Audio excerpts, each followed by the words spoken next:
गुरु जी की साजी नवाजी गुरु रूप गुरु प्यारी साध संगत जी, वाहिगुरु जी का खालसा वाहिगुरु जी की फतेह। सजे पातशाह गुरबाणी गुरु विच आपां नूं जो उपदेश दे रहे कि जो साडा सारिਆਂ ਦਾ मूल है, साडा माता पिता है, सच निरंकार, उस नूं गुरमुखां ने प्यार दे विच संबोधन करके आखिया, किसी ने आखिया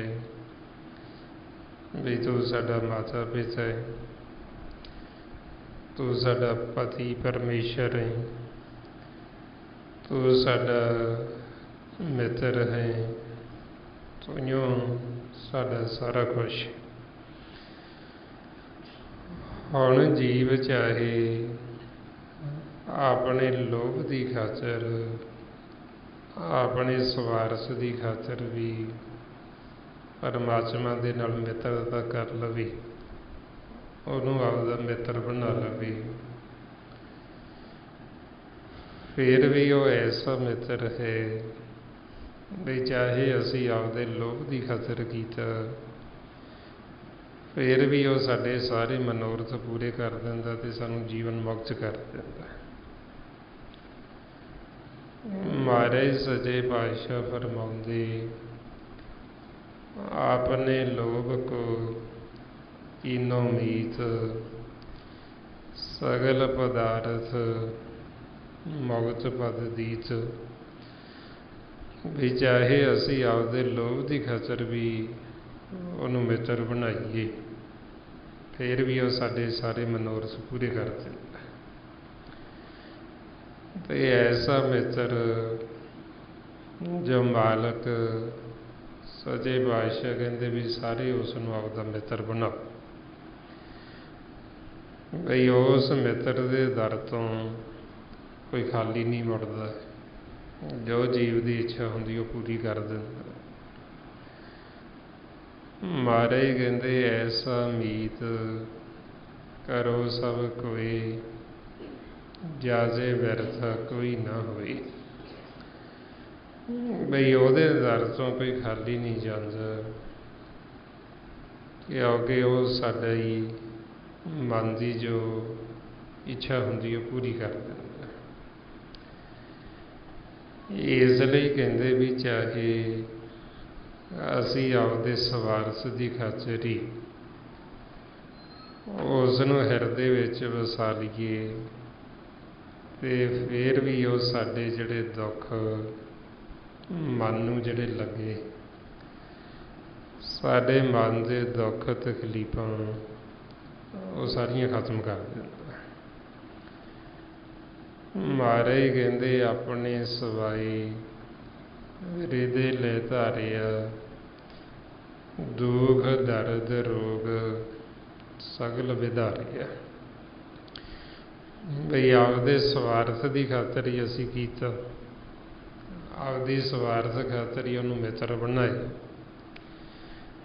ਤੇ ਆਪਦੇ ਸਵਾਰਥ ਦੀ ਖਾਤਰ ਹੀ ਉਹਨੂੰ ਹਿਰਦੇ 'ਚ ਵਸਾਇਆ, ਤੇ ਇਹਦੇ ਬਦਲੇ ਫਿਰ ਉਹ ਸਾਡੇ ਦੁੱਖ ਤਕਲੀਫਾਂ ਦਰਦ ਮਨ ਦੇ ਸਾਰੇ ਖਤਮ ਕਰ ਦਿੰਦਾ। ਇਸ ਲਈ ਫਿਰ ਆਪਾਂ ਨੂੰ ਸਮਝਾਉਂਦੇ ਵੀ ਜੋ ਸਾਡਾ ਅਸਲ ਸੱਜਣ ਹੈ, ਅਸਲ ਮਿੱਤਰ ਹੈ, ਉਹ ਮਾਲਕ ਹੈ, ਜਿਹਨੇ ਸਾਨੂੰ ਇਕੱਲਿਆਂ ਨਹੀਂ ਛੱਡਣਾ, ਜਿਹੜਾ ਸਾਡਾ ਕਦੇ ਸਾਥ ਛੱਡਦਾ ਨਹੀਂ ਹੈ। ਜਦੋਂ ਸਾਡੇ ਤੇ ਮੁਸੀਬਤ ਪੈਂਦੀ, ਔਖੀ ਘੜੀ ਆਉਂਦੀ ਹੈ, ਉਹ ਸੱਜਣ ਸਾਡੇ ਨਾਲ ਹੁੰਦਾ, ਸਾਨੂੰ ਇਕੱਲਿਆਂ ਨਹੀਂ ਛੱਡਦਾ। ਜਿਵੇਂ ਆਪਾਂ ਸੰਸਾਰ ਦੇ ਵਿੱਚ ਕਿਸੇ ਨੂੰ ਆਪਦਾ ਮਿੱਤਰ ਬਣਾ ਲਈਏ, ਤੇ ਉਹ ਮਿੱਤਰ ਜਦੋਂ ਸਾਡੇ ਤੇ ਕੋਈ ਮੁਸੀਬਤ ਪਵੇ, ਔਖਾ ਸਮਾਂ ਆਵੇ, ਤੇ ਉਹ ਸਾਨੂੰ ਛੱਡ ਕੇ ਚਲਾ ਜਾਵੇ, ਤੇ ਆਪਾਂ ਕਹਿੰਦੇ ਚੰਗੀ ਤੇਰੀ ਮਿੱਤਰਤਾ ਹੈ, ਵੀ ਜਦੋਂ ਸਾਨੂੰ ਲੋੜ ਸੀ ਉਦੋਂ ਤਾਂ ਤੂੰ ਸਾਡੇ ਕੰਮ ਆਇਆ ਨਹੀਂ। ਸੋ ਇਸ ਕਰਕੇ ਫਿਰ ਜਿਹਨੇ ਮਾਲਕ ਦੇ ਨਾਲ ਮਿੱਤਰਤਾ ਕਰ ਲਈ, ਜਿਹਨੇ ਉਸ ਨੂੰ ਆਪਦਾ ਮਿੱਤਰ ਬਣਾ ਲਿਆ, ਫਿਰ ਉਹ ਸਦਾ ਵਾਸਤੇ ਸੁਖੀ ਹੋ ਜਾਂਦਾ ਹੈ। ਉਹ ਮਨ ਦੇ ਜਿਹੜੇ ਦੁੱਖ ਤਕਲੀਫਾਂ, ਜਿਹੜਾ ਇਹ ਜਨਮ ਮਰਨ ਦਾ ਰੋਗ ਲੱਗਿਆ ਸਾਨੂੰ,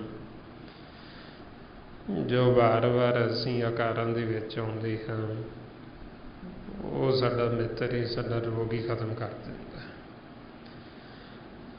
ਇਸ ਲਈ ਮਹਾਰਾਜ ਕਹਿੰਦੇ ਵੀ ਸੰਸਾਰ 'ਚ ਤਾਂ ਅਸੀਂ ਬਥੇਰੇ ਮਿੱਤਰ ਬਣਾਏ ਪਹਿਲਾਂ,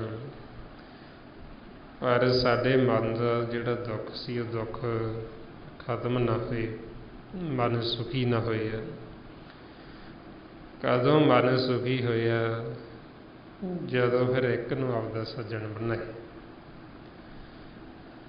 ਮਹਾਰਾਜ ਫਰਮਾਉਂਦੇ ਮਿੱਤਰ ਘਨੇਰੇ ਕਰ ਥਕੀ, ਮੇਰਾ ਦੁੱਖ ਕਾਟੇ ਕੋਈ, ਮਿਲ ਪ੍ਰੀਤਮ ਦੁੱਖ ਕੱਟਿਆ, ਸ਼ਬਦ ਮਿਲਾਵਾ ਹੋਏ।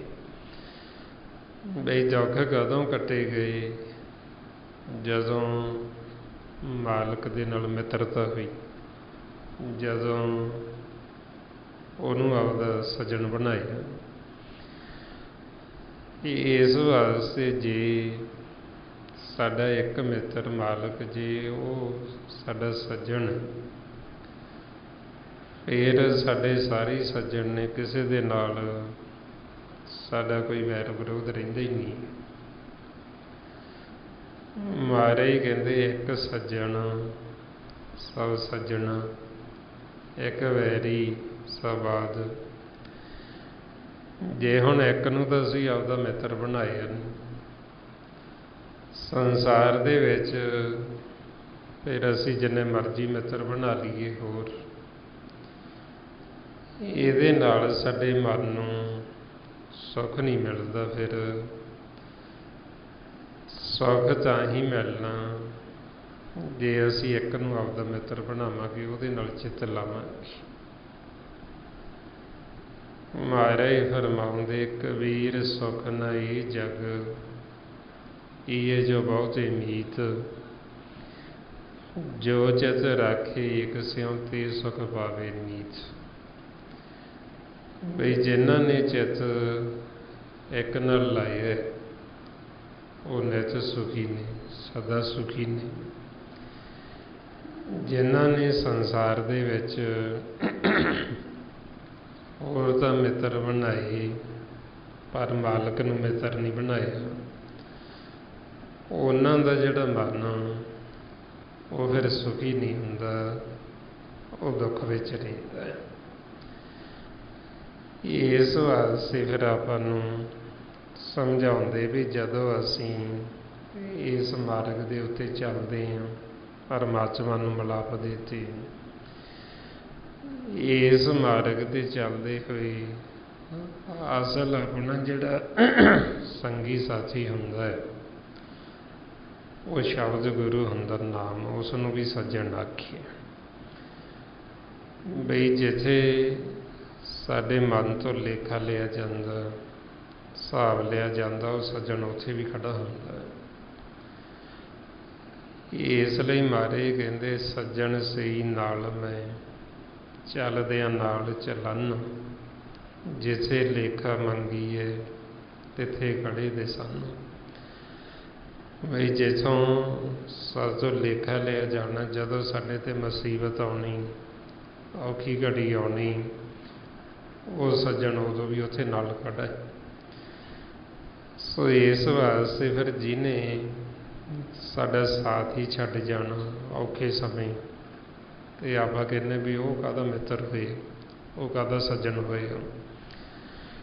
सो इस वास्ते फिर आपां नूं समझाउंदे बई बेशक असीं आपदे स्वार्थ लई ही मालक नूं मित्र सज्जण बना लईए, पर फिर भी वो साडे ते इन्नी किरपा कर दिंदा है भी साडे सारे मनोरथ ही पूरे कर दिंदा है। इसलिए महाराज कहंदे भी आपदे लोभ की खातर ही असीं चाहे कर लीए, अपने लोभ को कीनो मीच, सगल मनोरथ मुक्त पद दीच।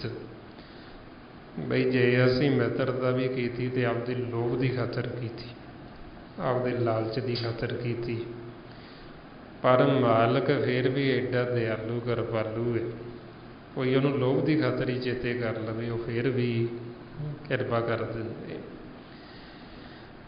इस वास्ते फिर गुरबाणी गुरु विच आपां नूं उदाहरणां दित्तियां ऐसे जीवन दीयां, बई जिन्हां ने फिर बेशक आपदे स्वार्थ खातर भी कीता, पर फिर भी मालक ने समय ते आके उन्हां दी मदद कीती। जिवें भगत सदना जी ने उदाहरण दित्ती, वो जदों सिमरन कर रही सी, भगती कर रही सी, काफ़ी समा बीत गया ते उन्हां दे विचार फुरने ना रुकण। फिर उन्होंने मालक नूं एक बई जिवें रोस दे तौर ते, रोस भी उत्थे ही हुंदा जिथे प्रेम हुंदा, जिवें बच्चे माता पिता नाल रोस करते, रोस ताइयों करते क्योंकि प्यार है।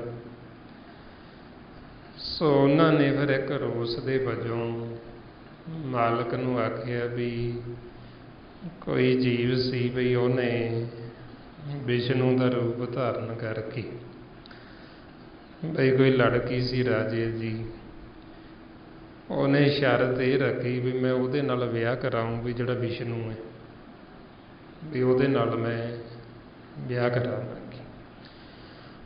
हुण वो जिहड़ा जीव सी वो स्वार्थी कामी सी, उहने एक इदां दा लकड़ दा बनाया जंतर ते उहदे ते सवार हो के महलां च चला गया, ते उहने पुछया भी तूं कौन है, वो कहंदा मैं विष्णु हाँ, ते उहने उहदे नाल विआह करा लिया धोखे नाल। हुण जदों समा बीते वो महलां च रहन लगे, कोई दूसरा राजा सी, उन्हें जदों उस राजे दे उत्ते युद्ध करन वास्ते आपदी सेना लेके आया, तो वह राजे ने आपदे वजीर इकट्ठे किए भी हुण आपां उन्हां तों किवें आपदा बचाव करिए, क्योंकि उधर फौजां ज़्यादा नहीं, अपने कोल इन्नी फौज नहीं है। फिर वो वजीर ने उन्होंने सलाह दी भी तुहानूं डरन की लोड़ है, तुहाडा जिहड़ा जवाई है वो विष्णु भगवान ने, तुसीं उहदी मदद लो। फिर ਉਹਨੂੰ ਜਦੋਂ ਬੁਲਾਇਆ ਗਿਆ ਤੇ ਉਹਨੂੰ ਪਤਾ ਸੀ ਵੀ ਮੈਂ ਕਿਹੜਾ ਵਿਸ਼ਨੂੰ ਵੀ ਮੈਂ ਤਾਂ ਝੂਠ ਮਾਰ ਕੇ ਵਿਆਹ ਕਰਾਏ। ਪਰ ਫਿਰ ਵੀ ਉਹਨੇ ਮਾਲਕ ਨੂੰ ਬੇਨਤੀ ਕੀਤੀ ਵੀ ਮੈਂ ਤੇਰਾ ਨਾਂ ਲੈ ਕੇ ਵੀ ਮੈਂ ਝੂਠ ਤਾਂ ਬੋਲ ਦਿੱਤਾ, ਪਰ ਹੁਣ ਤੂੰ ਕਿਰਪਾ ਕਰ ਵੀ ਮੇਰੀ ਲਾਜ ਰੱਖ। ਤੇ ਮਾਲਕ ਨੇ ਫਿਰ ਆਪ ਉਹਦੀ ਮਦਦ ਕੀਤੀ ਆ ਕੇ, ਤੇ ਉਹ ਫਿਰ ਉਹਨਾਂ ਨੇ ਉਦਾਹਰਨ ਦਿੱਤੀ ਵੀ ਤੂੰ ਉਹਦੀ ਮਦਦ ਤੇ ਤਾਂ ਆ ਸਕਦਾ ਜਿਹੜਾ ਇੱਕ ਕਾਮੀ ਜੀਵ ਹੈ, ਸਵਾਰਥੀ। ਬਈ ਮੈਂ ਤੇਰਾ ਸਿਮਰਨ ਕਰ ਰਿਹਾ ਵੀ ਮੇਰੇ ਵਿਚਾਰ ਨਹੀਂ ਰੁਕਦੇ, ਬਈ ਤੂੰ ਮੇਰੀ ਕਿਉਂ ਨਹੀਂ ਮਦਦ ਕਰਦਾ। ਉਹ ਫਿਰ ਮਾਰੇ ਕਹਿੰਦੇ ਨਰੈਪ ਕਰਨੇ ਆ ਕੇ ਕਾਰਨੇ ਇੱਕ ਪਿਆ ਭੀਖ ਝਾਰੀ, ਕਾਮ ਆਰਤੀ ਸਵਾਰਥੀ ਬਾਕੀ ਪੈਜ ਸਵਾਰੀ। ਤਬ ਗੁਣ ਕਹਾਂ ਸੀ ਜਗਤ ਗੁਰਾ ਜੋ ਕਰਮ ਨ ਨਾਸੀ, ਸਿੰਘ ਸਰਨ ਕਤ ਜਾਈਏ ਜੋ ਜੰਬ ਗਿਰਾਸੀ। ਉਹ ਕਹਿੰਦੇ ਵੀ ਜਿਹੜਾ ਕਾਮੀ ਸੀ ਜੀਵ, ਸਵਾਰਥੀ ਸੀ, ਵੀ ਤੂੰ ਉਹਦੀ ਤਾਂ ਲਾਜ ਰੱਖੀ, ਉਹਦੀ ਤੂੰ ਮਦਦ ਤੇ ਆਇਆ। ਬਈ ਮੈਂ ਤੇਰੀ ਸ਼ਰਨ 'ਚ ਆਇਆ, ਜੇ ਹੁਣ ਸਿੰਘ ਦੀ ਸ਼ਰਨ ਦੇ ਵਿੱਚ ਜਾ ਕੇ ਗਿੱਦੜ ਦਾ ਹੀ ਡਰ ਰਵੇ, ਵੀ ਗੁਰੂ ਦੀ ਸ਼ਰਨ ਦੇ ਵਿੱਚ ਜਾ ਕੇ ਜੇ ਜਮਾਂ ਦਾ ਭੈ ਹੀ ਨਹੀਂ ਖਤਮ ਹੋਇਆ, ਡਰ ਹੀ ਨਹੀਂ ਖਤਮ ਹੋਇਆ, ਵੀ ਫਿਰ ਮੈਨੂੰ ਤੇਰੀ ਸ਼ਰਨ ਦੇ ਵਿੱਚ ਆਉਣ ਦਾ ਫਾਇਦਾ ਕੀ ਹੋਇਆ।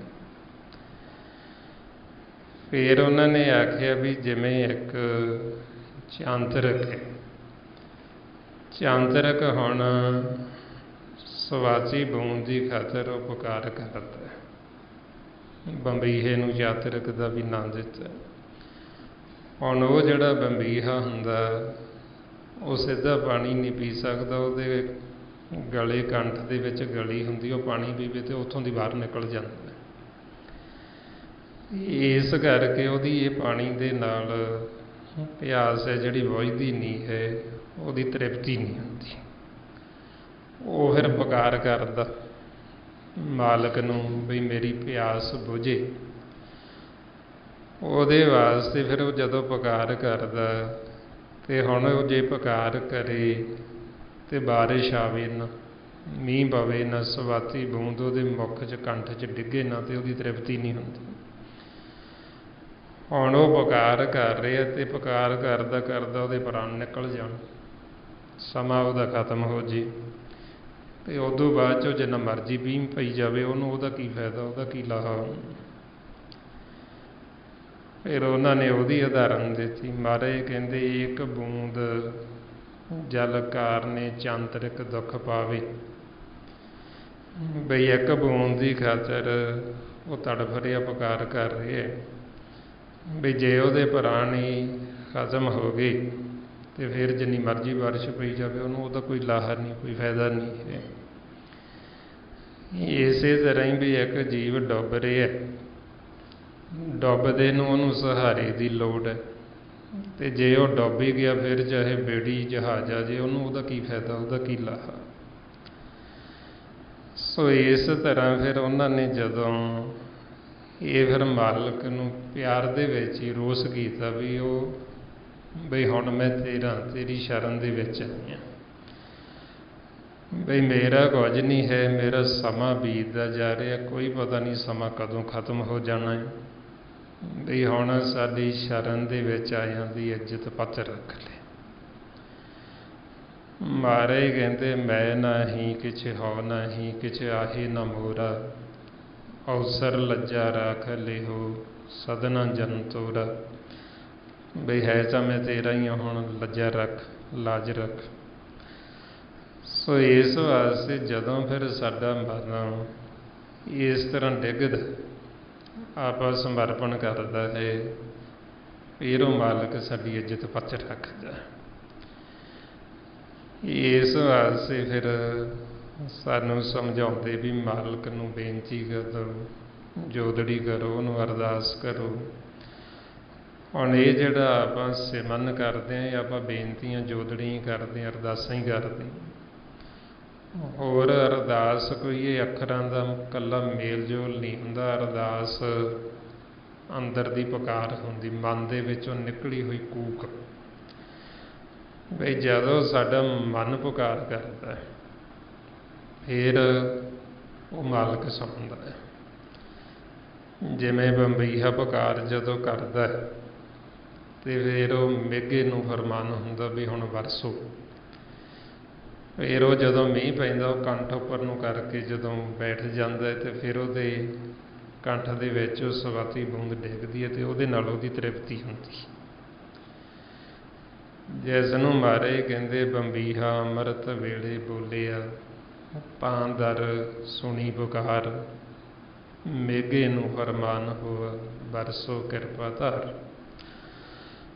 सो इस तरह मालक सब दी पुकार सुणदा है, वो सब दी अरदास सुणदा है, पर साडे मन चों निकली होवे पुकार।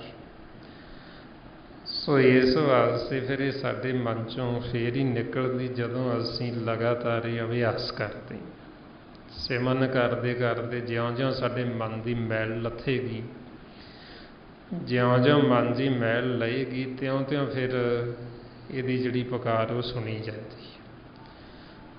जदों मन मैला हुंदा, मैला मन पहलां तां पुकार करदा ही नहीं। जदों जीव दे अंदर हउमे हंकार है वो नहीं पुकार करता। मनमुख जीव हंकारी हो जाता, हंकारी होया होया ना तो किसी दी सुने ना किसी दी मने। इस वास्ते फिर महाराज कहंदे जदों मनमुख हंकारी हो जाता, मालक फिर भी साडा एडा दयालु कृपालू है, वो सानूं आवाज़ां मारदा भी घरे आ जाओ। ये घर दे अगों दी टप जांदा, कदे सज्जे पासे टप जांदा, कदे खब्बे टप जांदा। मालक आवाज़ां दिंदा, ये आवाज़ सुनदा ही नहीं, घरे जांदा ही नहीं। उदों फिर महाराज कहंदे मनमुख हंकारी मैल ना जाने, खिन आगे खिन पीछे सदा बुलाइए मैल ना आवे, क्यों कर दरगे शीजे। बई हुण इहनूं सदा बुलाउने घरे अज, हुण आउंदा नहीं, क्यों नहीं आउंदा भी मनमुख हंकारी हो गया, सुनदा ही नहीं। हुण जिहड़ा हंकारी होया वो कित्थों पुकार करदा, मालक तो उहनूं आवाज़ां मारदा सकदा तूं घरे आ जा, तो मालक की आवाज़ नहीं सुनदा ते वो कित्थों पुकार करेगा। इस वास्ते जदों मन मैला हुंदा, हौमे हंकार च हुंदा, फिर नहीं ये पुकारदा। फिर जे चितारदा भी है, फिर माया नूं चितारदा, मालक नूं नहीं चितारदा, फिर माया नूं चेते करदा।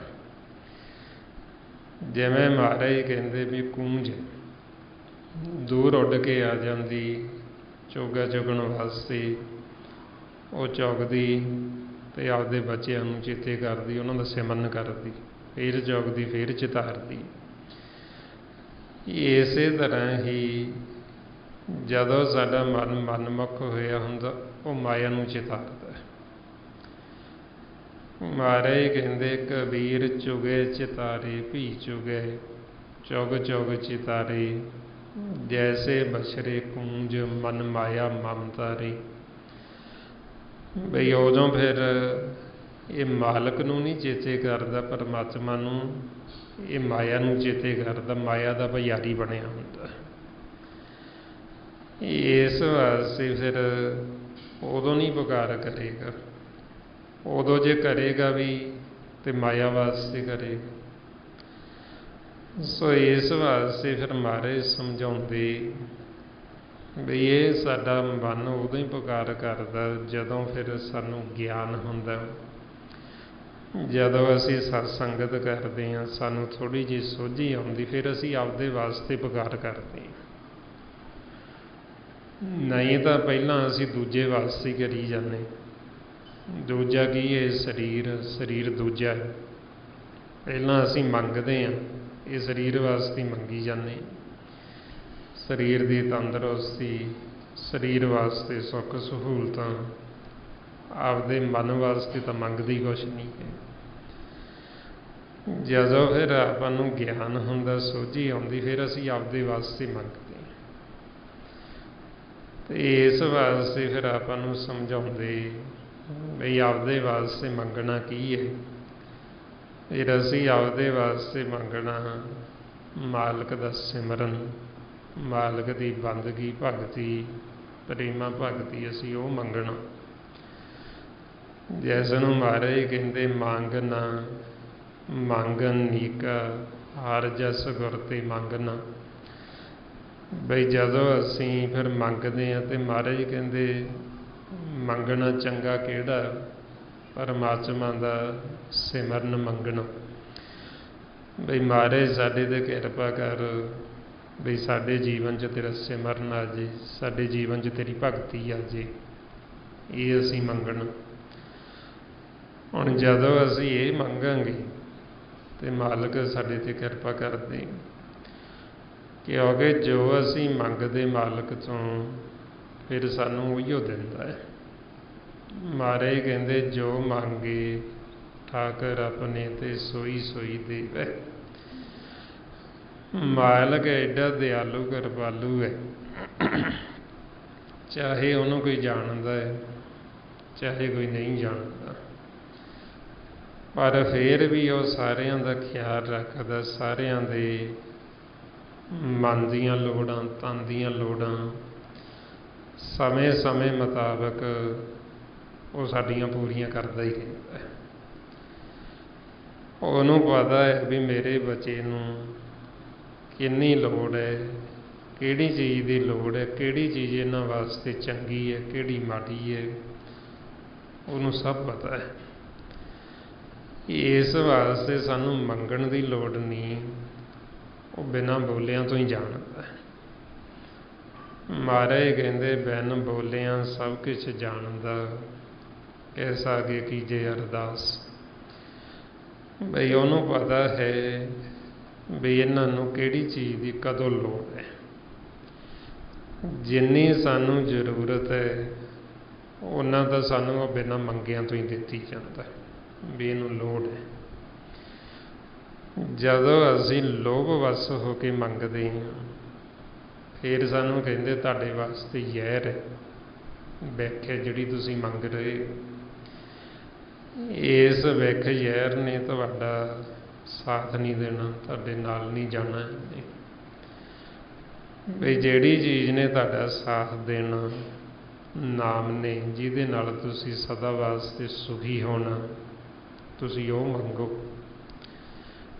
ਇਸ ਲਈ ਮਹਾਰਾਜ ਸਮਝਾਉਂਦੇ ਸਾਧ ਨ ਚਾਲੇ ਬਿਨ ਭਜਨ, ਵਿਖਿਆ ਸਗਲੀ ਸ਼ਾਰ, ਹਰ ਹਰ ਨਾਮ ਕਮਾਵਣਾ ਨਾਨਕ ਇਹੋ ਧਨ ਸਾਰ। ਬਈ ਜਿਹਨੇ ਸਾਡੇ ਨਾਲ ਨਿਭਣਾ, ਜਿਹਨੇ ਸਾਡੀ ਸਾਰ ਲੈਣੀ, ਵੀ ਉਸ ਨੂੰ ਪੱਲੇ ਨਾਲ ਬੰਨੋ, ਉਹ ਧਨ ਮੰਗੋ। ਸੋ ਇਹ ਫਿਰ ਅਸੀਂ ਤਾਂਹੀਓ ਮੰਗਦੇ ਜਦੋਂ ਸਾਨੂੰ ਗਿਆਨ ਹੁੰਦਾ, ਸੋਝੀ ਹੁੰਦੀ ਹੈ। ਜਦ ਤੱਕ ਸਾਨੂੰ ਗਿਆਨ ਨਹੀਂ, ਅਸੀਂ ਸਤ ਸੰਗਤ ਨਹੀਂ ਕਰਦੇ, ਉਹਨਾਂ ਸਮਾਂ ਅਸੀਂ ਦੂਜੇ ਵਾਸਤੇ ਮੰਗੀ ਜਾਂਦੇ ਤੇ ਮੰਗਦੇ ਵੀ ਕੀ ਹਾਂ, ਵਿਖ ਜ਼ਹਿਰ, ਜਿਹਨੇ ਸਾਡੀ ਮੱਤ ਮਾਰ ਦੇਣੀ, ਜਿਹਨੇ ਸਾਡੀ ਸੁੱਧ ਬੁੱਧ ਮਾਰ ਦੇਣੀ। ਇਸ ਵਾਸਤੇ ਇਹਨੂੰ ਕਹਿੰਦੇ ਅਗਿਆਨਤ। ਵੀ ਜਿਹੜੀ ਚੀਜ਼ ਸਤਿਗੁਰੂ ਸਾਨੂੰ ਛੱਡਣ ਨੂੰ ਕਹਿ ਰਹੇ, ਅਸੀਂ ਅਗਿਆਨਤਾ ਵਸ ਹੋ ਕੇ ਉਹੀਓ ਕੁਝ ਉਹਨਾਂ ਤੋਂ ਮੰਗੀ ਜਾਂਦੇ ਹਾਂ ਵੀ ਸਾਨੂੰ ਆਹ ਚਾਹੀਦਾ। ਸੋ ਮਹਾਰਾਜ ਫਿਰ ਸੱਚੇ ਪਾਤਸ਼ਾਹ ਸਾਨੂੰ ਸਮਝਾਉਂਦੇ ਵੀ ਇਹੋ ਜਿਹਾ ਮੰਗਿਆ ਹੋਇਆ ਜੀਵਾਂ ਦਾ ਸਾਨੂੰ ਭਾਉਂਦਾ ਨਹੀਂ ਹੈ। ਵੀ ਆਪਦੇ ਜਾਣੇ ਦਾ ਜੀਵ ਸੁੱਖ ਮੰਗਦਾ ਵੀ ਮੈਨੂੰ ਆਹ ਚੀਜ਼ ਮਿਲ ਜੇ ਤੇ ਮੈਂ ਸੁਖੀ ਹੋ ਜਾਵਾਂ, ਪਰ ਉਹਨੂੰ ਇਹ ਨਹੀਂ ਪਤਾ ਵੀ ਮੈਂ ਸੁੱਖ ਨਹੀਂ ਮੰਗ ਰਿਹਾ, ਮੰਗ ਮੈਂ ਦੁੱਖ ਹੀ ਰਿਹਾ। ਇਸ ਲਈ ਮਹਾਰਾਜ ਕਹਿੰਦੇ ਸੁੱਖ ਮੰਗਤ ਦੁੱਖ ਆਗੇ ਆਵੇ, ਸੋ ਸੁੱਖ ਹਮੂ ਨਾ ਮੰਗਿਆ ਭਾਵੇ। ਬਈ ਉਹ ਜਿਹਾ ਜੀਵਾਂ ਦਾ ਮੰਗਿਆ ਹੋਇਆ ਸੁੱਖ ਸਤਿਗੁਰੂ ਕਹਿੰਦੇ ਸਾਨੂੰ ਭਾਉਂਦਾ ਨਹੀਂ। ਬਈ ਇਹ ਮੰਗਦੇ ਤਾਂ ਸੁੱਖ ਨਹੀਂ, ਪਰ ਅੱਗੇ ਆਉਂਦਾ ਇਹਨਾਂ ਨੂੰ ਦੁੱਖ ਹੈ, ਮਿਲਦਾ ਦੁੱਖ ਹੀ ਹੈ। ਸੋ ਇਸ ਵਾਸਤੇ ਫਿਰ ਸੰਸਾਰ ਦੇ ਵਿੱਚ ਜੀਵ ਸੁਖੀ ਹੋਣਾ ਚਾਹੁੰਦਾ ਆਪਦੀ ਮੱਤ ਦੁਆਰਾ, ਗੁਰੂ ਦੀ ਮੱਤ ਲੈ ਕੇ ਨਹੀਂ ਸੁਖੀ ਹੋਣਾ ਚਾਹੁੰਦਾ। ਆਪਦੀ ਮੱਤ ਵਰਤ ਕੇ, ਆਪਦੀ ਸਿਆਣਪ, ਆਪਦੀ ਚਤੁਰਾਈ ਵਰਤ ਕੇ ਉਹ ਸੁੱਖ ਦੀ ਪ੍ਰਾਪਤੀ ਚਾਹੁੰਦਾ ਹੈ। ਤੇ ਸੱਚੇ ਪਾਤਸ਼ਾਹ ਕਹਿੰਦੇ ਇਸ ਤਰ੍ਹਾਂ ਹੀ ਸੁਖੀ ਹੋ ਨਹੀਂ ਸਕਦਾ। ਜੇ ਆਪਦੀ ਸਿਆਣਪ ਦੇ ਨਾਲ, ਆਪਦੀ ਚਤੁਰਾਈ ਵਰਤ ਕੇ ਜੀਵ ਸੁਖੀ ਹੁੰਦੇ ਫਿਰ ਤਾਂ ਬਹੁਤ ਜੀਵ ਸੁਖੀ ਹੋ ਜਾਂਦੇ। ਹੁਣ ਸੱਚੇ ਪਾਤਸ਼ਾਹ ਕਹਿੰਦੇ ਸੁਖੀ ਹੈ ਕੋਈ ਨਹੀਂ, ਹੈ ਸਾਰੀ ਦੁਖੀ ਨੇ। ਸਿਰਫ ਉਹੀਓ ਗੁਰਮੁਖ ਸੁਖੀ ਨੇ ਜਿਹੜੇ ਨਾਮ ਦੇ ਨਾਲ ਅੰਦਰੋਂ ਜੁੜੇ ਹੋਏ, ਜਿਨ੍ਹਾਂ ਨੂੰ ਆਪਦੇ ਘਰ ਦਾ ਭੇਤ ਆ ਗਿਆ, ਜਿਨ੍ਹਾਂ ਨੇ ਆਪਦੇ ਘਰ ਦੇ ਵਿੱਚ ਆਉਣ ਜਾਣ ਬਣਾ ਲਿਆ, ਉਹੀਓ ਗੁਰਮੁਖ ਸੁਖੀ। ਬਾਕੀ ਸਾਰੇ ਹੀ ਸੰਸਾਰ 'ਚ ਜੀਵ ਦੁੱਖ ਹੀ ਦੁੱਖ ਨੇ, ਸਾਰੇ ਦੁਖੀ ਨੇ। ਇਸ ਲਈ ਫਰਮਾਉਂਦੇ ਨਾਨਕ ਦੁਖੀਆ ਸਭ ਸੰਸਾਰ, ਵੀ ਸਾਰਾ ਸੰਸਾਰ ਦੁਖੀ ਹੈ।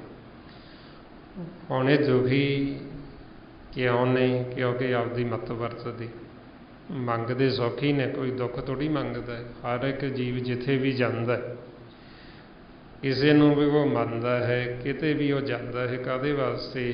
ਸੁੱਖ ਮੰਗਣ ਵਾਸਤੇ, ਵੀ ਮੈਂ ਸੁਖੀ ਹੋ ਜਾ, ਸੁੱਖ ਮੰਗਦਾ।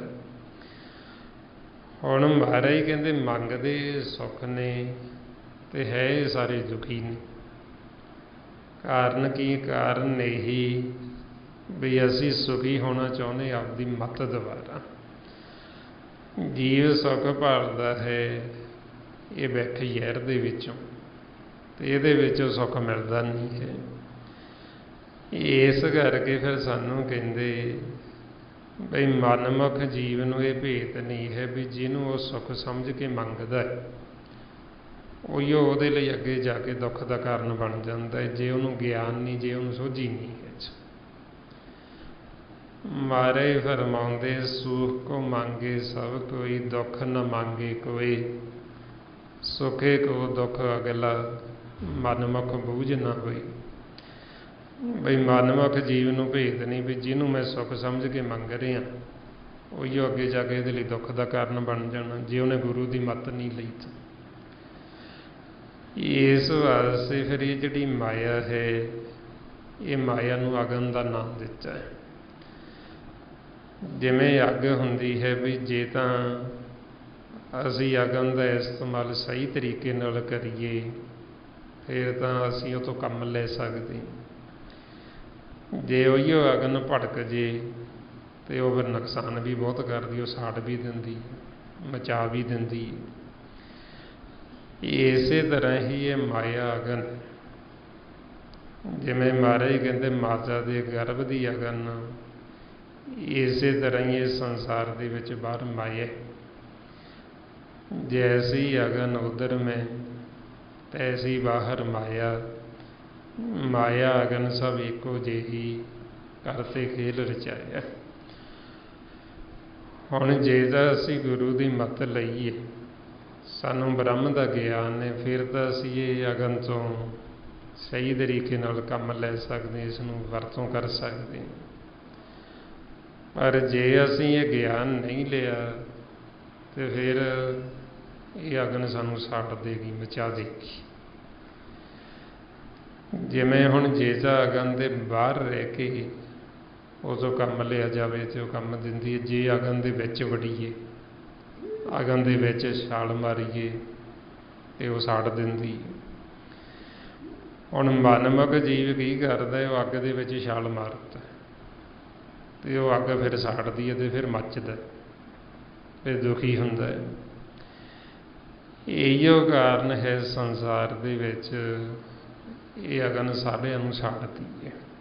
ਮਹਾਰਾਜ ਕਹਿੰਦੇ ਦੁਰਮਤ ਅਗਨ ਜਗ 'ਚ ਪਰਜਾਰੇ। ਬਈ ਸਭ ਤੋਂ ਪਹਿਲਾਂ ਤਾਂ ਸਾਡਾ ਜਿਹੜਾ ਪਰਿਵਾਰ ਕੁਟੁੰਬ ਇਹ ਅਗਨ, ਫਿਰ ਅੱਗੇ ਜਿਹੜਾ ਇਹ ਸੰਸਾਰ ਇਹ ਅਗਨ ਹੈ।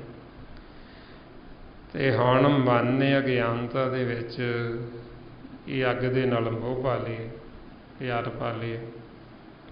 ਜਿਵੇਂ ਬੱਚਾ ਛੋਟਾ ਹੁੰਦਾ, ਉਹਨੂੰ ਅੱਗ ਜਦੋਂ ਦੇਖਦਾ ਉਹਨੂੰ ਪਤਾ ਨਹੀਂ, ਗਿਆਨ ਨਹੀਂ, ਉਹ ਅੱਗ ਨੂੰ ਫੜਦਾ, ਉਹਦੇ ਵਿੱਚ ਵੜਦਾ।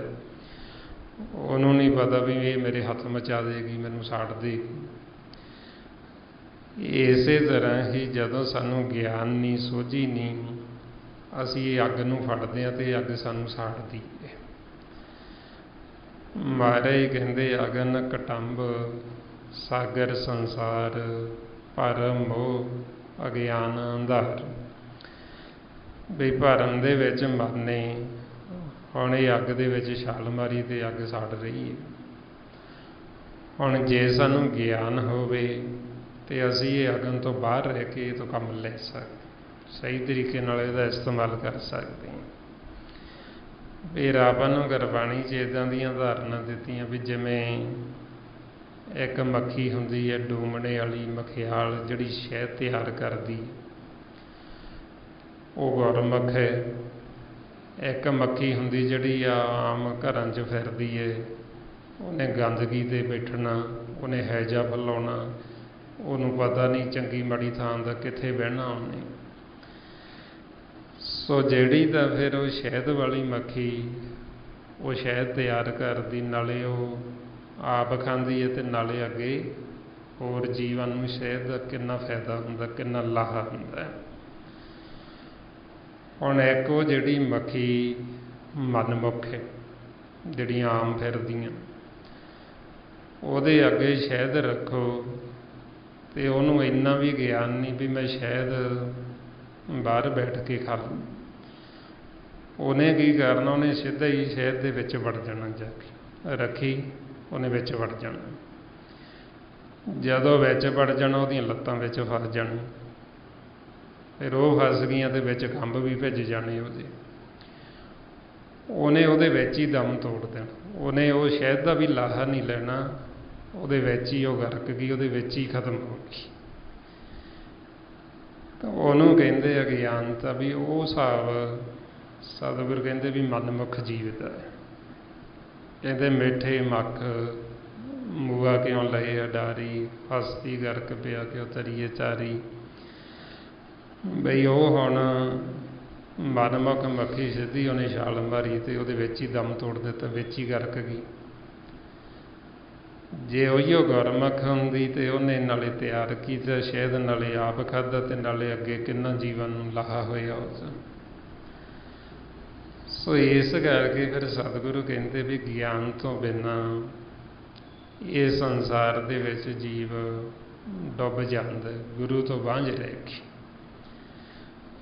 ਇਸ ਲਈ ਮਹਾਰਾਜ ਫਰਮਾਉਂਦੇ ਵਾਂਝ ਗੁਰੂ ਡੂਬਾ ਸੰਸਾਰ। ਵੀ ਜਦ ਤੱਕ ਅਸੀਂ ਸਤਸੰਗਤ ਨਹੀਂ ਕਰਦੇ, ਗੁਰੂ ਦੀ ਸ਼ਰਨ ਵਿੱਚ ਨਹੀਂ ਆਉਂਦੇ, ਸਾਡਾ ਜਿਹੜਾ ਜੀਵਨ ਸਤ ਸੰਗਤ ਤੋਂ ਬਿਨਾਂ ਉਹ ਪਸ਼ੂਆਂ ਵਰਗਾ ਹੁੰਦਾ। ਜਿਵੇਂ ਪਸ਼ੂ ਜੀਵ ਖਾਂਦਾ ਪੀਂਦਾ ਸੌਂ ਜਾਂਦਾ, ਆਪਦੇ ਬੱਚੇ ਉਹ ਵੀ ਪਾਲ ਲੈਂਦਾ ਹੈ ਪਸ਼ੂ। ਹੁਣ ਮਨਮੁਖ ਜੀਵ ਦੀ ਵੀ ਸੋਚ ਇੱਥੇ ਤੱਕ ਹੀ, ਸਵੇਰੇ ਉੱਠਿਆ, ਖਾਧਾ ਪੀਤਾ, ਕਰਮ 'ਤੇ ਲੱਗ ਗਿਆ, ਆਪਦੇ ਬੱਚੇ ਪਾਲ ਲਏ। ਮਹਾਰਾਜ ਕਹਿੰਦੇ ਇਹ ਸਾਰਾ ਕੁਛ ਤਾਂ ਪਸ਼ੂ ਵੀ ਕਰਦੇ ਨੇ। ਬਈ ਉਹਨਾਂ ਨੂੰ ਵੀ ਇੰਨਾ ਤਾਂ ਗਿਆਨ ਹੈ ਵੀ ਅਸੀਂ ਖਾਣਾ ਹੈ, ਅਸੀਂ ਸੌਣਾ ਹੈ, ਅਸੀਂ ਆਪਦੇ ਬੱਚੇ ਪਾਲਣੇ ਹੈ, ਇੰਨਾ ਤਾਂ ਉਹਨਾਂ ਨੂੰ ਵੀ ਗਿਆਨ। ਬਈ ਤੁਹਾਨੂੰ ਇਹ ਜਿਹੜਾ ਮਾਨਸ ਜਾਮਾ ਦਿੱਤਾ 84 ਲੱਖ ਜੂਨ ਤੋਂ ਉੱਤਮ, ਇਹ ਸਿਰਫ ਇਸ ਕਰਕੇ ਨਹੀਂ ਦਿੱਤਾ ਵੀ ਖਾ ਲਿਆ ਪੀ ਲਿਆ ਸੌਂ ਗਏ ਬੱਚੇ ਪਾਲ ਲਏ। ਬਈ ਇਸ ਮਾਨਸ ਜਾਮੇ ਦਾ ਤੁਹਾਡਾ ਅਸਲ ਮਕਸਦ ਹੈ ਪਰਮਾਤਮਾ ਦੇ ਨਾਲ ਮਿਲਾਪ ਕਰਨਾ। ਵੀ ਤੁਸੀਂ ਇਹਦੇ ਵਿੱਚ ਆਪਣੇ ਆਪੇ ਦੀ ਪਹਿਚਾਣ ਕਰੋ, ਤੁਸੀਂ ਸਤ ਸੰਗਤ ਕਰੋ, ਸਤ ਸੰਗਤ 'ਚ ਆ ਕੇ ਆਪਣੇ ਆਪੇ ਦੀ ਸੋਝੀ ਲਵੋ, ਆਪਣੇ ਘਰ ਦਾ ਭੇਤ ਲਵੋ, ਹੁਕਮ ਨੂੰ ਬੁੱਝੋ, ਹੁਕਮ ਦੇ ਵਿੱਚ ਆਵੋ, ਮਾਲਕ ਨਾਲ ਮਿਲਾਪ ਕਰੋ। ਇਹ ਸਾਡੇ ਜੀਵਨ ਦਾ ਮਕਸਦ ਮਾਨਸ ਜਾਮੇ ਦਾ। ਹੁਣ ਜਿਹੜਾ ਜੀਵ ਸਤ ਸੰਗਤ ਨਹੀਂ ਕਰਦਾ, ਫਿਰ ਤਾਂ ਕਹਿੰਦੇ ਵੀ ਉਹਦਾ ਜੀਵਨ ਹੈ ਜਿਹੜਾ ਪਸ਼ੂਆਂ ਵਰਗਾ। ਵੀ ਜਿਵੇਂ ਪਸ਼ੂ ਭਾਰ ਢੋਂਦਾ, ਮਨਮੁਖ ਸਾਰੀ ਉਮਰ ਭਾਰ ਢੋਂਦਾ ਹੀ ਮਰ ਜਾਂਦਾ। ਇਸ ਲਈ ਫਰਮਾਉਂਦੇ ਬਿਨ ਸੰਗਤੀ ਸਭ ਐਸੇ ਰਹੇ, ਜੈਸੇ ਪਸ਼ ਢੋਰ, ਜੈਨ ਕੀਤੀ ਤਿਸੇ ਨ ਜਾਣਨੀ, ਬਿਨ ਨਾਮੇ ਸਭ ਚੋਰ। ਵੀ ਨਾਮ ਤੋਂ ਬਿਨਾਂ ਸਾਡਾ ਮਨ ਚੋਰ ਹੈ ਤੇ ਸਤ ਸੰਗਤ ਤੋਂ ਬਿਨਾਂ ਸਾਡਾ ਜੀਵਨ ਪਸ਼ੂਆਂ ਵਰਗਾ। ਪਸ਼ੂਆਂ ਤੇ ਸਾਡੇ 'ਚ ਕੋਈ ਫਰਕ ਨਹੀਂ।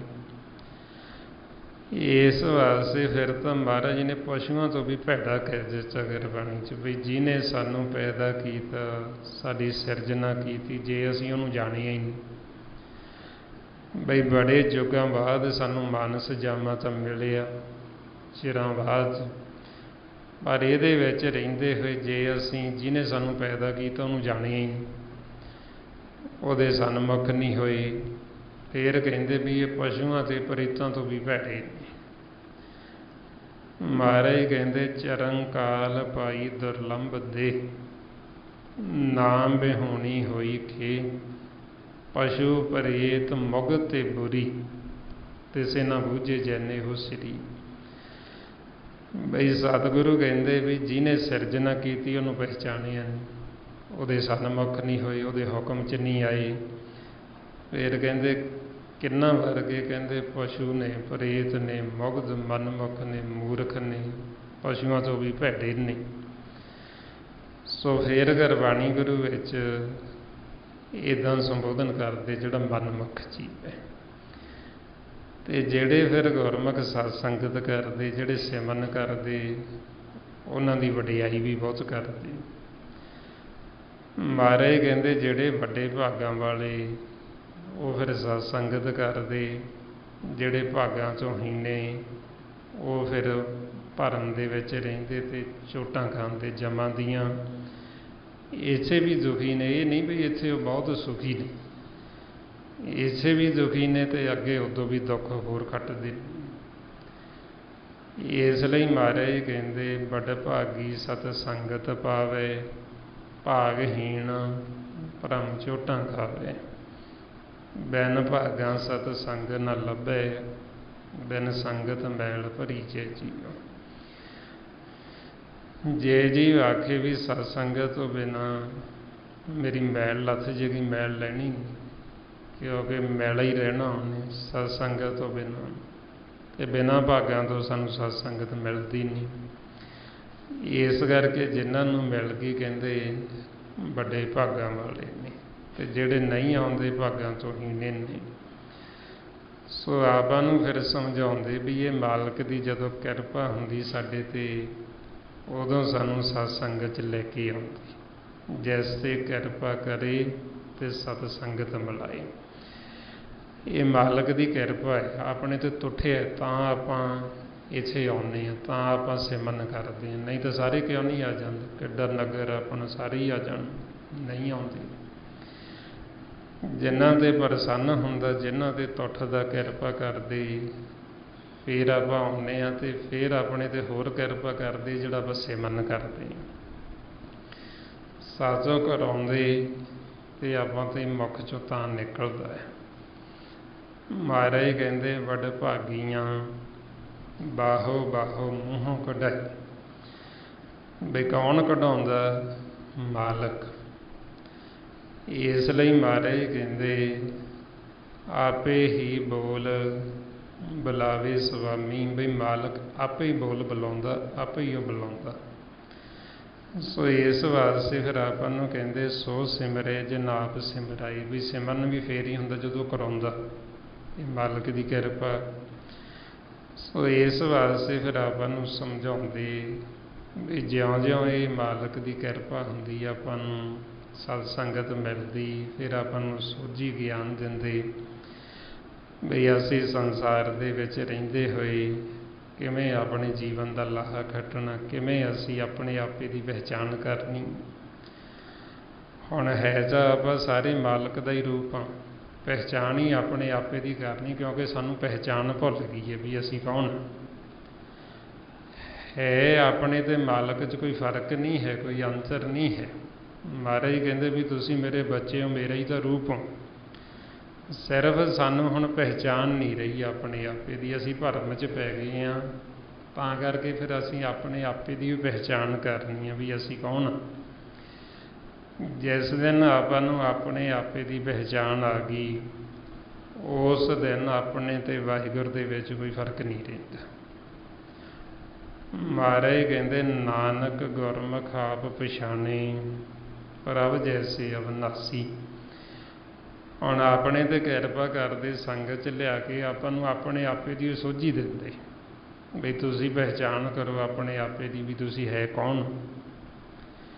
ਹੁਣ ਉਹੀਓ ਆਪਾਂ ਨੂੰ ਫਿਰ ਸਮਝਾਉਂਦੇ, ਸਾਰਾ ਸੋਝੀ ਦਿੰਦੇ। ਬ੍ਰਹਮ ਦੇ ਗਿਆਨ ਦੇ ਵਿੱਚ ਜਦੋਂ ਆਪਾਂ ਨੂੰ ਸਾਰਾ ਗਿਆਨ ਹੁੰਦਾ, ਸਾਰੀ ਸੋਝੀ ਆ ਜਾਂਦੀ, ਫਿਰ ਆਪਾਂ ਨੂੰ ਭੇਦ ਖੁੱਲ੍ਹਦਾ ਵੀ ਸਾਡੇ ਵਿੱਚ ਸਾਡਾ ਆਪਣਾ ਕੁਝ ਹੈ ਹੀ ਨਹੀਂ ਹੈ।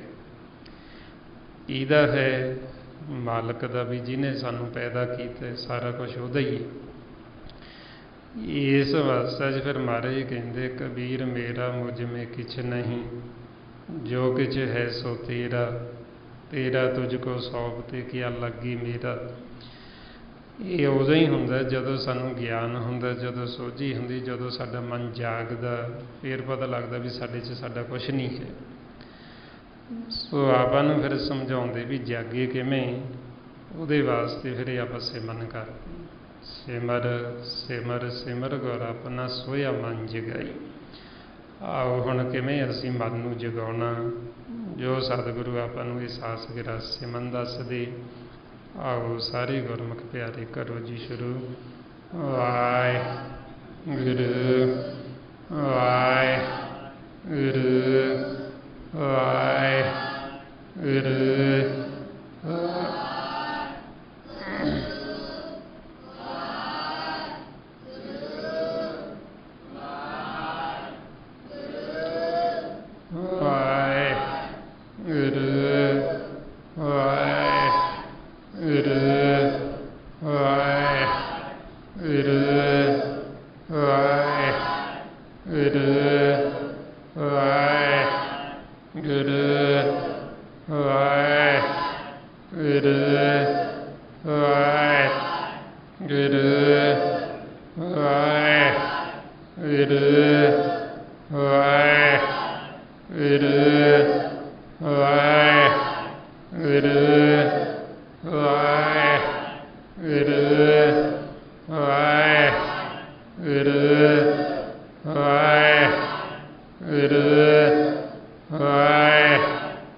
ਖਾਲਸਾ ਵਾਹਿਗੁਰੂ ਜੀ ਕੀ ਫਤਿਹ।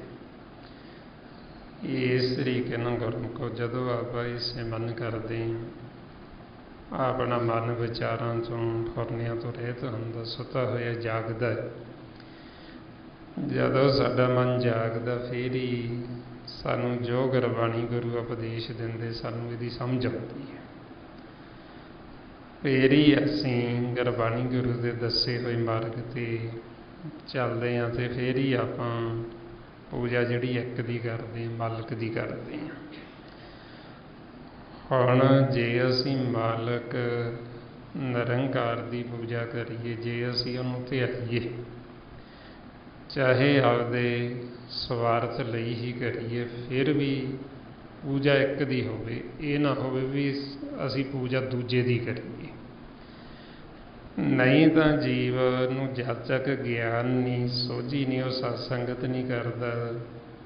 ਜੇ ਉਹ ਪੂਜਾ ਕਰਦਾ ਵੀ ਉਹ ਦੂਜੇ ਦੀ ਕਰਦਾ। ਦੂਜਾ ਕੀ ਹੈ? ਮਾਇਆ, ਮਾਇਆ ਦਾ ਪੁਜਾਰੀ ਹੈ। ਵੀ ਜਿਵੇਂ ਕੋਈ ਪੱਥਰਾਂ ਦੀ ਪੂਜਾ ਕਰਦਾ, ਕੋਈ ਪਸ਼ੂਆਂ ਦੀ, ਕੋਈ ਦਰਖਤਾਂ ਦੀ, ਕੋਈ ਮੜੀਆਂ ਮਸਾਣਾਂ ਦੀ, ਇਹ ਸਭ ਦੂਜੇ ਦੀ ਪੂਜਾ ਹੈ, ਮਾਇਆ ਦੀ ਪੂਜਾ। ਕੋਈ ਫੋਟੋਆਂ ਨੂੰ ਮੰਨਦਾ ਹੈ, ਕੋਈ ਕਿਸੇ ਨੂੰ ਮੰਨਦਾ ਹੈ, ਇਹ ਦੂਜੇ ਦੀ ਪੂਜਾ ਹੈ। ਇੱਕ ਦੀ ਪੂਜਾ ਨਿਰੰਕਾਰ ਦੀ, ਜੋ ਪ੍ਰਕਾਸ਼ ਰੂਪ ਹੈ, ਸਾਡਾ ਮਾਤਾ ਪਿਤਾ। ਇਸ ਲਈ ਜੇ ਅਸੀਂ ਉਹਦੀ ਪੂਜਾ ਕਰੀਏ, ਮਾਲਕ ਦੀ, ਜੇ ਅਸੀਂ ਉਹਦਾ ਸਿਮਰਨ ਕਰੀਏ, ਚਾਹੇ ਆਪਦੇ ਸਵਾਰਥ ਲਈ ਹੀ ਕਰੀਏ, ਫਿਰ ਵੀ ਉਹਦੀ ਕੀਤੀ ਹੋਈ ਪੂਜਾ, ਉਹਦਾ ਕੀਤਾ ਹੋਇਆ ਸਿਮਰਨ, ਉਹ ਸਾਨੂੰ ਮੁਕਤੀ ਦੇ ਦਿੰਦਾ ਹੈ। ਉਹ ਸਾਡੇ ਦੁੱਖ ਦਰਦ ਸਾਰੇ ਮਨ ਦੇ ਖਤਮ ਕਰ ਦਿੰਦਾ ਹੈ। ਇਸ ਲਈ ਮਹਾਰਾਜ ਕਹਿੰਦੇ, ਆਪਣੇ ਸਵਾਏ ਰਿਦੇ ਲੈ ਧਾਰਿਆ, ਦੁੱਖ ਦਰਦ ਰੋਗ ਸਗਲ ਵਿਧਾਰਿਆ। ਵੀ ਚਾਹੇ ਅਸੀਂ ਆਪਦੇ ਸਵਾਰਥ ਲਈ ਹੀ ਉਹਨੂੰ ਹਿਰਦੇ 'ਚ ਵਸਾ ਲਈਏ, ਚਾਹੇ ਆਪਦੇ ਸਵਾਰਥ ਲਈ ਹੀ ਅਸੀਂ ਉਹਨੂੰ ਚੇਤੇ ਕਰੀਏ, ਪਰ ਕਰੀਏ ਮਾਲਕ ਨੂੰ, ਕਰੀਏ ਇੱਕ ਨੂੰ। ਇਹ ਨਾ ਹੋਵੇ ਵੀ ਦੂਜੇ ਨੂੰ ਹੀ ਕਰੀ ਜਾਈਏ। ਅਤੇ ਜੇ ਅਸੀਂ ਉਹਦੀ ਪੂਜਾ ਕਰੀਏ, ਉਹਨੂੰ ਆਪਦੇ ਹਿਰਦੇ 'ਚ ਵਸਾਈਏ, ਚਾਹੇ ਆਪਦੇ ਸਵਾਰਥ ਲਈ ਹੀ ਕਰੀਏ, ਫਿਰ ਵੀ ਉਹ ਸਾਡੇ ਦੁੱਖਾਂ ਕਲੇਸ਼ਾਂ ਦਾ ਨਾਸ਼ ਕਰ ਦਿੰਦਾ। ਚਾਹੇ ਅਸੀਂ ਆਪਦੇ ਸਵਾਰਥ ਲਈ ਕੀਤਾ, ਪਰ ਕੀਤਾ ਤਾਂ ਮਾਲਕ ਨੂੰ ਚੇਤੇ। ਸੋ ਇਸ ਵਾਸਤੇ ਫਿਰ ਆਪਾਂ ਨੂੰ ਸਮਝਾਉਂਦੇ ਵੀ ਐਸਾ ਜਿਹੜਾ ਮੀਤ, ਐਸਾ ਮਿੱਤਰ ਸਾਰੇ ਬਣਾਓ ਵੀ ਜਿਹਦੇ ਦਰ ਤੋਂ ਕੋਈ ਖਾਲੀ ਨਹੀਂ ਜਾਂਦਾ। ਐਸਾ ਮੀਤ ਕਰੋ ਸਭ ਕੋਈ, ਜਾਤੇ ਬਿਰਥਾ ਕੋਈ ਨਾ ਹੋਏ। ਬਈ ਆਪਦੇ ਚਾਹੇ ਸਵਾਰਥ ਲਈ ਕੀਤਾ, ਆਪਦੇ ਲੋਭ ਲਈ ਕੀਤਾ, ਪਰ ਫਿਰ ਵੀ ਉਹ ਸਾਨੂੰ ਮੁਕਤੀ ਦੇ ਦਿੰਦਾ। ਆਪਣੇ ਲੋਭ ਕੋ ਕੀਨੋ ਮੀਤ, ਮੁਕਤ ਪਦਾਰਥ ਸਭ ਦੀਤ। ਵੀ ਮਾਲਕ ਮੁਕਤ ਕਰ ਦਿੰਦਾ। ਸਾਡੇ ਸਾਰੇ ਜਿਹੜੇ ਸਵਾਰਥ ਉਹ ਵੀ ਪੂਰੇ ਕਰ ਦਿੰਦਾ ਅਤੇ ਸਾਨੂੰ ਮੁਕਤ ਵੀ ਕਰ ਦਿੰਦਾ। ਸੋ ਇਸ ਵਾਸਤੇ ਫਿਰ ਆਪਾਂ ਨੂੰ ਕਹਿੰਦੇ ਵੀ ਇੱਕ ਨੂੰ ਸਿਮਰਨ, ਵੀ ਜਿਹੜਾ ਹਰ ਥਾਂ 'ਤੇ ਮੌਜੂਦ ਹੈ। ਏਕੋ ਸਿਮਰੀਏ ਨਾਨਕਾ, ਜੋ ਜਲ ਥਲ ਰਹਿ ਸਮਾਏ। ਦੂਜਾ ਗਾਹੇ ਸਿਮਰੀਏ, ਜੋ ਜੰਮੇ ਤੇ ਮਰ ਜਾਏ। ਵੀ ਜਿਹੜਾ ਆਪ ਹੀ ਜਨਮ ਮਰਨ 'ਚ, ਆਪ ਹੀ ਆਕਾਰ 'ਚ ਹੈ, ਉਹਦਾ ਕੀ ਸਿਮਰਨ ਕਰਨਾ। ਵੀ ਸਿਮਰਨ ਉਹਦੀ ਕਰੀਏ ਜਿਹੜਾ ਹਰ ਥਾਂ 'ਤੇ ਮੌਜੂਦ ਹੈ, ਮਾਲਕ। ਸੋ ਇਸ ਵਾਸਤੇ ਹੁਣ ਆਪਾਂ ਵੱਧ ਤੋਂ ਵੱਧ ਮਾਲਕ ਦਾ ਇੱਕ ਦਾ ਸਿਮਰਨ ਕਰਨਾ ਹੈ।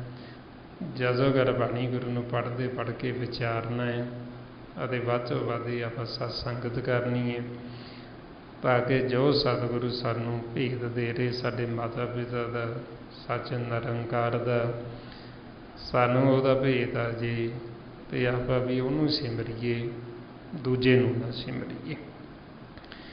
ਸੋ ਇਹੋ ਸਾਰਾ ਇੱਕ ਦਾ ਭੇਦ ਆਪਾਂ ਨੂੰ ਗੁਰਬਾਣੀ ਗੁਰੂ ਦੁਆਰਾ ਦਿੱਤਾ। ਮਹਾਂਪੁਰਖਾਂ ਨੇ, ਭਾਈ ਸਾਹਿਬ ਭਾਈ ਸੇਵਾ ਸਿੰਘ ਜੀ ਧਰਮਾਲਾ, ਬਈ ਜੋ ਸਾਡਾ ਸਾਰਿਆਂ ਦਾ ਮੂਲ ਹੈ, ਸਾਡਾ ਮਾਤਾ ਪਿਤਾ, ਅਸੀਂ ਸਾਰੇ ਉਹਦੇ ਬੱਚੇ ਹਾਂ। ਏਕ ਪਿਤਾ ਏਕ ਸਖੇਹਾ ਮੁਬਾਰਕ।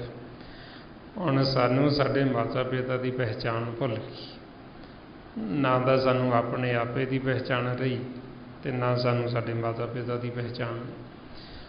ਉਹ ਫਿਰ ਗੁਰਬਾਣੀ ਗੁਰੂ ਵਿੱਚ ਆਪਾਂ ਨੂੰ ਜਾਣ ਪਹਿਚਾਣ ਕਰਾਈ ਗਈ। ਮਾਲਕ ਇਸੇ ਕਰਕੇ ਗੁਰਮੁਖਾਂ ਨੂੰ ਸਮੇਂ ਸਮੇਂ ਮੁਤਾਬਕ ਸੰਸਾਰ 'ਚ ਭੇਜਦੇ ਰਹਿੰਦੇ, ਆਪਦਾ ਸੰਦੇਸ਼ਾ ਦੇਣ ਵਾਸਤੇ। ਬਈ ਮੇਰੇ ਬੱਚੇ ਮੈਨੂੰ ਹੀ ਭੁੱਲ ਗਏ, ਬਈ ਮੈਂ ਉਹਨਾਂ ਨੂੰ ਸਵਾਸ ਦੇ ਕੇ ਜਿਉਂਦਾ ਰੱਖ ਰਿਹਾ। ਹਰ ਸਮੇਂ ਮੈਂ ਉਹਨਾਂ ਦੇ ਨਾਲ ਹਾਂ,